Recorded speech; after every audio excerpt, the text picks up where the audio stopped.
Good morning plus one class. अब तक की वीडियोस में हमने लेसन नंबर 5 तक कंप्लीट कर लिया है। आज की वीडियो में हम लेसन नंबर 6 भारतीय मंदिर शिल्पकला शुरू कर रहे हैं। मंदिर उस स्थान को कहा जाता है जहाँ किसी देवता की मूर्ति प्रतिष्ठित कर पूजा अर्चना की जाती है। प्रतिष्ठित मतलब वहाँ पर उसे स्थापित कर देना और स्थापित करने के बाद उसकी पूजा अर्चना करना। जिस भवन या इमारत में जिस देवी देवता की प्रतिमा स्थापित होती है उस भवन या इमारत को उस देवी देवता का मंदिर कहा जाता है। कि जिस भवन में जिस भी देवी देवता की प्रतिमा यानी मूर्ति को स्थापित कर दिया जाता है वह इमारत और भवन उसी देवता के मंदिर के नाम से जानी जाती है। मंदिर को अनेक नामों से जाना जाता है, जैसे देवालय, देवायतन, देवागृह, देव प्रसाद आदि। धार्मिक महत्व के किसी भवन या इमारत की दीवारों, छतों व स्तंभों पर विभिन्न धार्मिक आकृतियों को बनाने का एक कारण यह भी है कि इसकी ओर लोगों का ध्यान आकर्षित करना। कि जो धार्मिक स्थल होते हैं वहाँ पर उनकी दीवारों पर, उनके स्तंभों पर और छतों पर अलग अलग प्रकार के चित्र बनाए जाते हैं और वो चित्र वहाँ पर आने वाले लोगों को अट्रैक्ट करने के लिए, आकर्षित करने के लिए उन्हें बनाया जाता है। भारतीय मंदिरों का निर्माण का समय 4वीं शताब्दी पूर्व से 12वीं शताब्दी पूर्व तक रहा है। कि उसका जो निर्माण का समय है वो ये बताया गया है। मंदिरों का निर्माण कब और कहाँ से प्रारंभ हुआ इसका उत्तर देना मुश्किल है। कि हमें नहीं पता कि वो कब और कहाँ से इनका आरंभ हुआ। 2वीं शताब्दी पूर्व में बरहूत और सांची के रिलीफ चित्रों में चैत्यग्रह और यक्षातों का रूप उत्कीर्ण मिलता है, परंतु यहाँ मंदिरों का चित्र उत्कीर्ण नहीं है। इन्होंने कहा है कि 2वीं शताब्दी में सांची और बरहूत के चित्रों का रूप उत्कीर्ण मिलता है, यानी उनके बारे में कुछ ना कुछ प्राप्त हुआ है, परंतु मंदिरों के चित्रों का ऐसा कुछ भी उत्कीर्ण प्राप्त नहीं हुआ, यानी कुछ भी अंश प्राप्त नहीं हुआ। 2वीं शताब्दी पूर्व में नगरों से प्राप्त गोसंडी अभिलेख के नारायण वाटक के एक 4 दीवारी प्रकार के मध्य में वासुदेव के पूजा स्थल का उल्लेख हुआ है। ये कह रहे हैं कि 2वीं शताब्दी पूर्व में नगरों से जो घोसुंडी नाम का जो अभिलेख यानी लिखा हुआ जो अभिलेख प्राप्त हुआ है उसमें वासुदेव के पूजा स्थल का उल्लेख किया गया है। यहाँ पर शायद शिला के ऊपर उकेरे गए विष्णु पदों की पूजा होती थी। कि शिला जो थी वहाँ पर उसके ऊपर विष्णु के पैरों के निशान थे जिनकी वहाँ पर पूजा की जाती थी। नारायण वाटक के इस स्थान को मंदिर कहना कठिन है। कि नारायण वाटक का जो ये स्थान है इसे मंदिर कहना बहुत कठिन है। पत्थरों से निर्मित मंदिर के अस्तित्व का प्राचीनतम प्रमाण मथुरा से प्राप्त मोराकूप अभिलेख से मिलता है, जहाँ पंचविष्टि वीरों की प्रतिमाओं की पूजा होती है। कि पत्थरों से जो मंदिरों के निर्माण किए गए थे उसका जो अस्तित्व है, प्राचीन पुराने जो प्रमाण मिल रहे हैं वो मथुरा से प्राप्त मोराकूप अभिलेख में, मोराकूप नाम के एक अभिलेख है जिसमें लिखा हुआ पाया गया है इसके बारे में।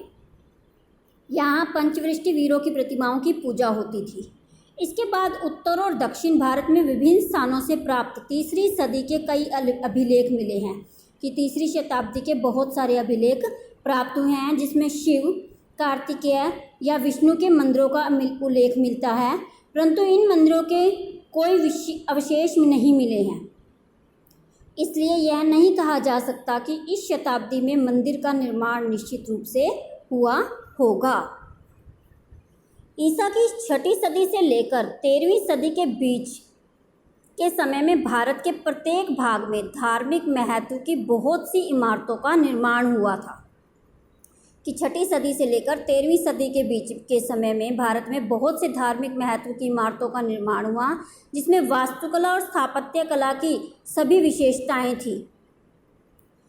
उन्हें ठीक से जानने के लिए इस प्रकार वर्गीकृत किया गया, यानी उन्हें उनकी जानकारी अच्छे से प्राप्त करने के लिए उन्हें विभिन्न भागों में बांटा गया है, जैसे नगारा और मंदिर स्थापत्य की उत्तर भारतीय शैली, मध्य भारतीय शैली, पश्चिम भारतीय मंदिर शैली, पूर्वी भारतीय मंदिर शैली, दक्षिण भारतीय अथवा द्रविड़ शैली।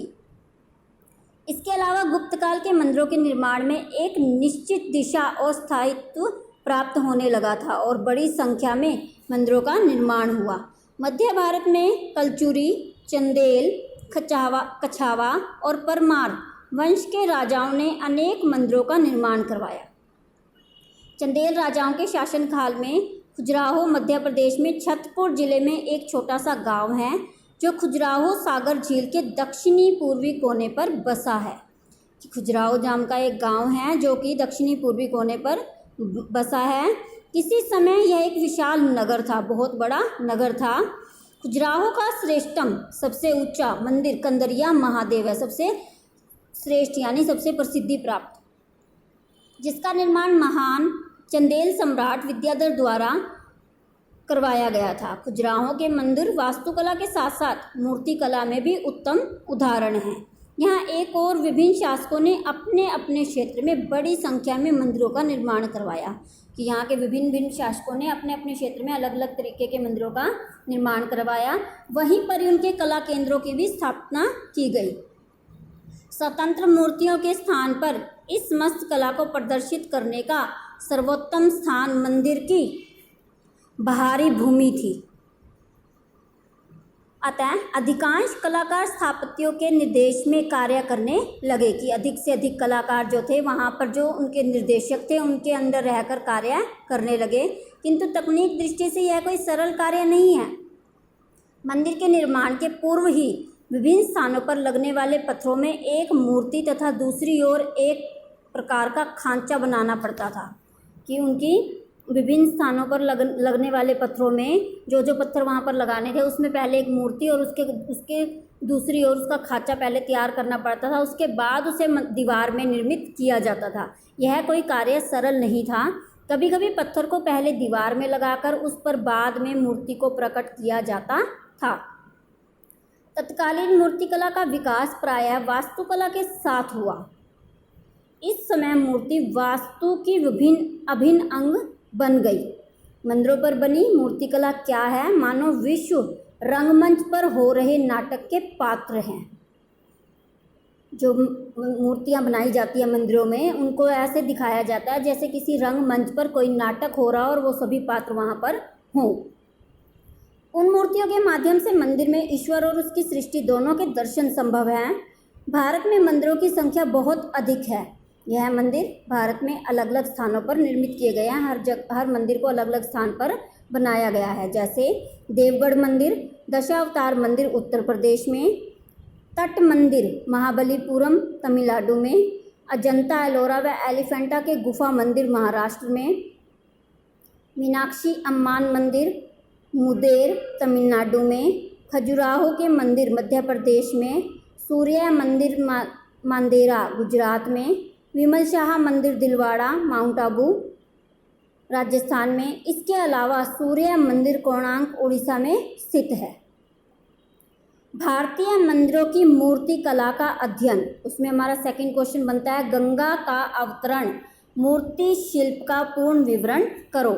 जिसमें हमारा कलाकार क्या है? अज्ञात है, कि हमें नहीं पता कलाकार कौन है। माध्यम है ग्रेनाइट पत्थर। काल ईसा की 7वीं शताब्दी। संग्रह है कि कौन से स्थान पर उसे रखा गया है। भूतत्व मंदिर सर्वेक्षण महाबलीपुरम तमिलनाडु। द्रविड़ शैली में निर्मित यह मूर्ति शिल्प संसार में सबसे प्राचीनतम यानी सबसे पुरानी मूर्ति शिल्पों में से एक है। यह महाबलीपुरम में स्थित है, जो कि 50 किलोमीटर मद्रास के दक्षिण में है। यह महाबलीपुरम में स्थित है और जो कि 50 किलोमीटर मद्रास के दक्षिण में स्थित है। यह मूर्ति 7वीं शताब्दी में बनी हुई है। मतलब इसको बनाने का जो समय बताया गया है वो 7वीं शताब्दी है। यह ग्रेनाइट पत्थर को तराश कर बनाई गई है, यानी उन्हें हल्का हल्का खुदेर कर बनाई गई है। यह ग्रेनाइट पत्थर की एक बहुत बड़ी चट्टान में प्राकृतिक दरार में बनाई गई है कि नेचुरल जो उसके अंदर दरार आ गई थी उसी के अंदर स्पेस बनाकर इसे तराश कर बनाया गया है। महाबलीपुरम पल्लव शासकों का मुख्य नगर था। इसके अतिरिक्त यह नगर 5 पांडवों के रथों के लिए भी प्रसिद्ध था। गंगा का अवतरण नामक मूर्ति महाबलीपुरम की सबसे प्रसिद्ध और पुरानी है। इस मूर्ति को ग्रेनाइट की 2 बड़ी चट्टानों पर उकेरा गया है। इन चट्टानों के बीच की दरारों में सूर्य, चंद्रमा, पृथ्वी, जल और उसमें रहने वाले जीवों को दर्शाया गया है। इस मूर्ति में मानव और देवताओं की आकृतियों के अलावा एक दाढ़ी वाले व्यक्ति की आकृति है। कुछ लोग उस व्यक्ति की आकृति को अर्जुन कहते हैं तो कुछ लोग भागीरथ कहते हैं। यह व्यक्ति एक पैर पर खड़ा है और हाथ ऊपर की ओर फैलाए हुए है। शायद गंगा को पृथ्वी पर लाने के लिए प्रार्थना करते हुए दर्शाया गया है। 2 हाथियों को भी इसी पत्थर पर दर्शाया गया है। इस चट्टान की लंबाई 30 मीटर और ऊंचाई 15 मीटर है। इस मूर्ति को पल्लव शासक महेंद्र वर्मन अथवा उसके पुत्र मामला के शासनकाल में बनवाया गया था। उसके बाद हमारा नेक्स्ट क्वेश्चन आता है, रावण कैलाश पर्वत को हिलाते हुए मूर्ति का विवरण करें। कलाकार अज्ञात, माध्यम, पत्थर, चट्टान को काटकर। काल ईसा की 8वीं सदी। भूतत्व संबंधी सर्वेक्षण एलोरा, महाराष्ट्र। रावण कैलाश पर्वत को हिलाते हुए का चित्र एलोरा, मुंबई के निकट एक विशाल चट्टान जो कि 150 फीट लंबी और 90 फीट ऊंची आयताकार को तराश कर बनाया गया है। इस शिल्प में रावण द्वारा कैलाश पर्वत को हिलाते हुए दिखाया गया है। ये क्या कह रहे हैं कि पर्वत को हिलाते हुए एक चित्र एलोरा, मुंबई के निकट एक विशाल चट्टान जो कि 150 फीट लंबी है और 90 फीट ऊंची है, आयताकार को तराश कर बनाया गया है। इस शिल्प में रावण द्वारा कैलाश पर्वत को हिलाते हुए दिखाया गया है कि रावण कैलाश को हिलाने की कोशिश कर रहा है। जबकि भगवान शिव अपनी भार्या पार्वती यानी अपनी पत्नी पार्वती व अन्य गणों के साथ वहाँ विराजमान है, वहाँ बैठे हैं। अच्छी तरह संयोजित इस मूर्ति शिल्प को कई स्तरों में बांटा गया है, कई भागों में विभाजित किया गया है। सबने नीचे दशानन को अपनी अनेक भुजाओं के सहारे कैलाश पर्वत को बड़ी आसानी से हिलाते हुए दिखाया गया है। उसके विभिन्न हाथों को उकेरने के लिए गहराई उत्पन्न की गई है, यानी अपने उसके सारे के सारे हाथों को दिखाने के लिए उसमें गहराई उत्पन्न की गई है, जिससे त्रिआयामी प्रभाव उत्पन्न होता है। उसके हाथों में प्रकोष्ठ के अंदर की ओर फैलाया गया है। ऊपर के शेष शिल्प को 3 हिस्सों में बांटा गया है कि उसके जो हाथ हैं उनको प्रकोष्ठ के अंदर यानी उसी के अंदर ही फैलाया हुआ दिखाया गया है और ऊपर के शेष शिल्प को 3 भागों में बांटा गया है। मध्य भाग में शिल्प व पार्वती की मूर्ति इस प्रकार प्रदर्शित की गई है कि पार्वती का शरीर डर से फैल गया है और तथा वह थोड़े संभलते हुए घुमाव होकर लेकर शिव के पास आती दिख रही है। छाया व प्रकाश के माध्यम से कृत्रिम प्रभाव उत्पन्न किया गया है। छाया और प्रकाश के माध्यम से उसके अंदर कृत्रिम प्रभाव को दिखाया गया है। गणों की आकृतियों को कार्य में संलग्न यानी अपने कार्य में व्यस्त और गतिशील दिखाया गया, कार्य करते हुए दिखाया गया है। इस घटना के साक्षी बने देवगणों को शिव व पार्वती के ऊपर स्थिर अवस्था में दिखाया गया है, यानी एक जगह खड़े रहते हुए। इस मूर्ति शिल्प के शारीरिक संयोजन तथा उसके प्रकट गतिशीलता को बहुत ही सूक्ष्मता से दिखाया गया है।